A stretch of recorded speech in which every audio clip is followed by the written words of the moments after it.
תגיד עופר, למה אתה מתגייס? אני? כן, אתה.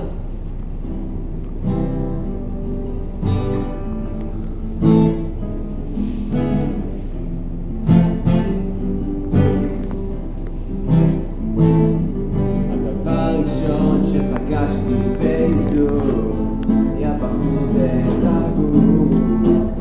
הולך שלו לא מבין את ההתלהבות לא עושה את הטעות מתאבד בשזפו אבל הוא היה נראה לי די נחוש להיות הכיס בצבא הכיבוש בינתיים אין לי עוד שיבוץ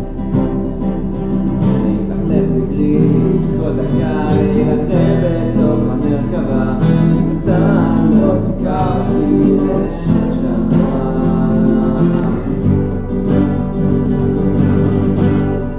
בסוף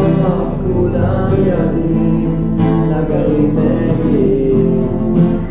ולך מנות למה לחשוב בעצמך ועשה זאת בשבילך רק תתרשם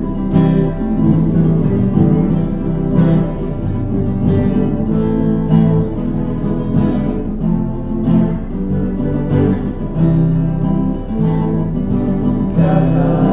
בשנה משום מחשבה רק הצבא כולם רוצים מקומות גרים לוחמות בישיבה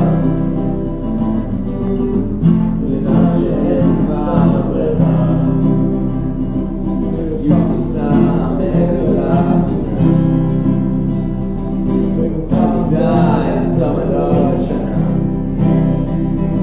שמעתי שלומדים פתאום בשירות ומי שנמצא בזוגיות